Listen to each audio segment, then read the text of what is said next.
Hello, and welcome to the Pirate TV announcements for the week of March 8th, 2019. We have a lot to get to today. You will soon see major changes to the Pirate Stadium as a renovation to the entire facility begins soon. Casey Cheatham has the story about the plan and tells us how spring athletes feel about the changes. Senior Bria Look is looking forward to her last soccer season here at Englewood High School, but this season's going to be different. Well, it's definitely going to be a difficult transition. Our field in the stadium is known for being one of the widest high school fields in the state, and so how we've learned to play over the years is playing a wide field. So I think definitely it's going to be hard transitioning to a more narrow field after we have to switch over, but in the end it's helping us improve and adjust our strategies. Look has played soccer here at Englewood for most of her time at EHS and knows her team can handle anything thrown at them, even losing their stadium. Well, I think it's definitely something that we're able to adjust to, because when we go to away games, often, like a lot of schools, their fields aren't as big as our stadium. So I think if we practice and get used to it, then we'll be perfectly fine. Englewood voters approved a lot of money to renovate a stadium that gets a lot of usage. Yeah, so the school board has slotted just a little over $4 million to be used on stadium improvements. This comes from bond and mill levy interest. So we've been working on this since the fall to design and hopefully start to implement some changes in the stadium. Construction begins in March. There will be a lot of updates to come with this new stadium. We're hoping to build team rooms for both teams that would use our field. We're hoping to get new bathrooms and concession stands. We're talking about doing an improvement on the lights and also looking at adding a lane to the track. All spring sports will benefit from these upgrades, including the band who uses the stadium to practice in the fall. User will probably be the band. As you guys know, they practice out here a lot in the morning and all summer long, as well as our sports teams that will have better facilities and locker room facilities and better bathrooms here. And I think it'll be a better guest experience as well for our fans who come to watch all those competitions. He knows these upgrades will come at a cost for spring sports, but he knows it'll also benefit Englewood High School in the future. A state-of-the-art facility that will compete or be better than every high school in the state, I believe. It's kind of taken away our tradition of having like our games under the light, and at least if we can get one game during the season on our stadium, it'd be better than like nothing. We're hoping to keep as much access as possible, but it's just not possible to get everything we need done in June and July. So we know it's at some point we'll probably lose access or have less access to it this spring, and then also it's going to be an inconvenience in the summer when we can't run all of the practices and things that we're used to. So we'll have to work with the contractor to get as much access as we can, and once we know more about that, we can share that information out with all the groups. The athletes do know, however, that with the pain, there is always gain. I mean, definitely, like, it's about time that field gets revamped. So it has to happen, like, eventually. I just feel like they picked a bad time to do it. I think we're always renovating and helping our sports programs improve, and I think eventually in the long term it'll be more convenient for the refs and for the players and just for everyone using the facility. A quick note, we got an update from the school district that an exact timeline has not been set. In fact, we understand that construction may not begin until after spring sports. We will keep all you updated on the schedule on thepirateer.com as soon as the information becomes available. EHS seniors are working hard filling out applications for college and scholarships. Graduation is only 11 weeks away. A few things you need to know: most schools consider financial aid on a first-come, first-served basis. However, if you missed the March 1st priority deadline, you should definitely still apply to get financial aid.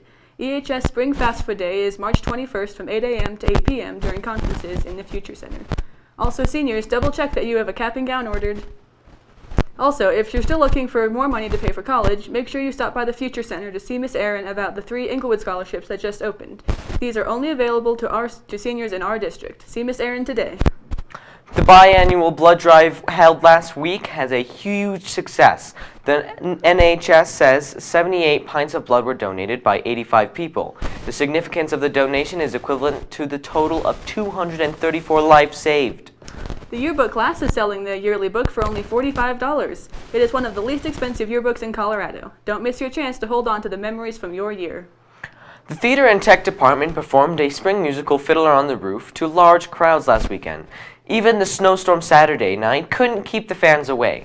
The entire play was quite an undertaking. Pirate TV's Ellen Fonstock has our story.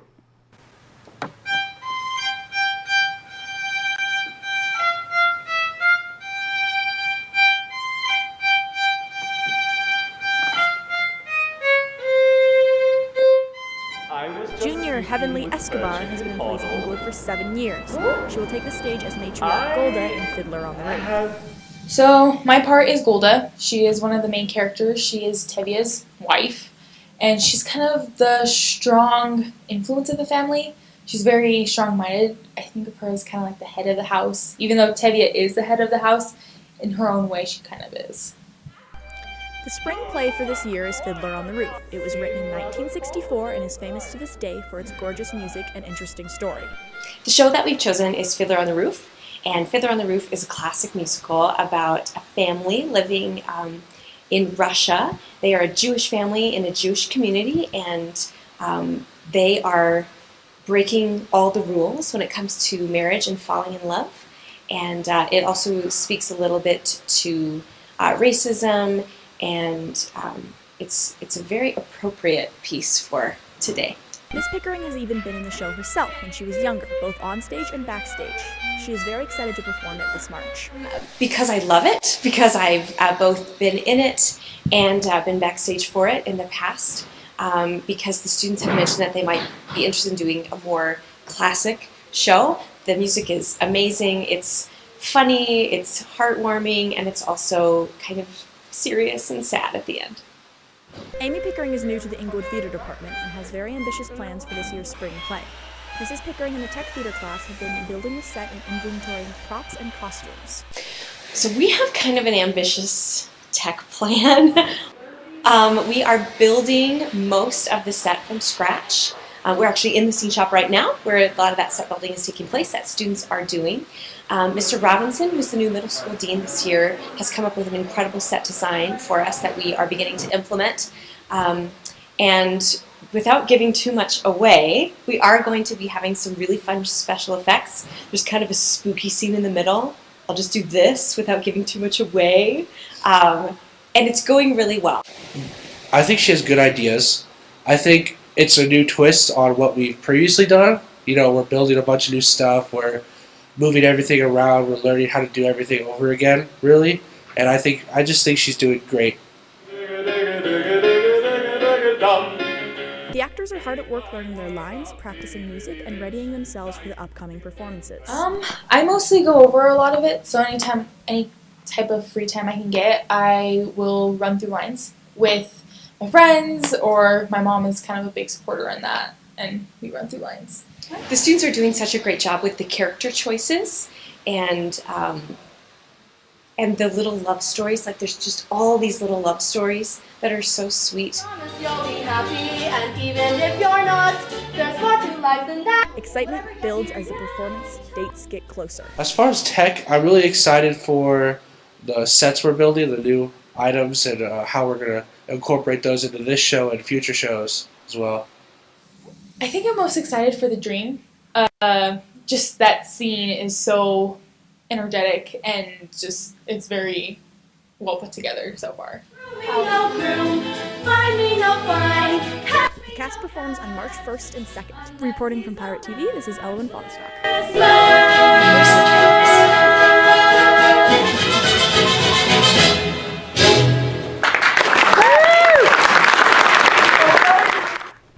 There are 2 large performances coming up in the next few weeks. The Englewood choirs will all join together, including elementary, middle, and high school, for the annual Music in Our Schools Month performance. This is on March 19th at 7 p.m. Also, the annual Jazz Night is April 27th. It is called Half of My Heart is in Havana and begins at 6 p.m. Tickets are $18 online, and dinner is included in the concert, along with a silent auction and dessert table. This is an exciting new chapter in the lives of several of our seniors, Englewood student athletes. Pirate TV's Vivian Cedillo has their story. Congratulations to these two. It's been great. I'm looking forward to one more season with you, but we'll definitely be keeping an eye on what you do next year. Senior Hannah Drolshagen has been playing soccer almost all of her life and now is seeing the benefit of all her hard work. It was just a feeling. I had plenty of other offers, but the second I saw Kansas in my email, I was like, okay, I'm getting a good feeling, and then I decided that Kansas was my place to go. She has a lot of support from her family. This is very exciting. Hannah's worked very, very hard with this. She has come a long way, lots of training, lots of dedication, understanding the game physically, but also mentally, academically, being a good student athlete. So it's very exciting, and we look more forward to her being a rock star on Kansas Wesleyan. Drolshagen and Megan Trail are two of 100 students taking part in National Signing Day. They signed national letters of intent to play with only one school in the NCAA. I feel lucky. Yeah. I don't know how else to feel. It's like nerve-wracking, but that can also be taken away if something goes wrong. So. Trail is signing to Midland University. I was really excited because I really wanted to play sport, and this was like the first opportunity that I had. Megan's mom has coached her since she was 5 and even played soccer in college. She's excited her daughter will get the same experience. She's been playing soccer her whole life. I've coached her in soccer since she was 5. And I play soccer as well and played in college, so I think that was a little helpful for her as well to see that it could take her someplace. So she's been working for this for a long time. I actually had a lot of help from Kavinsky. He helped me because he knew the coach, and then I visited the school, and visiting the school kind of just gave me like a look at it, and that's what made me really like it. A new chapter in their life begins in July. Don't give up, keep working hard, and you'll get to where you want to be. Reporting for Pirate TV, I'm Vivian Cedillo. Senior Ike Gonzalez Benestino also had his day to shine, signing with Shadron High School College to play football. Gonzalez had a stellar season with the Pirates. On offense, now has a chance to further his education and football skills. Finally, all spring sports are in practice mode this week, with games and matches beginning next week. Make sure to support your Pirate athletes who compete in track, lacrosse, girls soccer, tennis, and baseball. Also, get the latest scores and highlights on thepirateer.com. That's it for us. Thanks for joining us. To find out the latest news from EHS, check out thepirateer.com or follow us on Facebook, Twitter, and Instagram. Have a great week.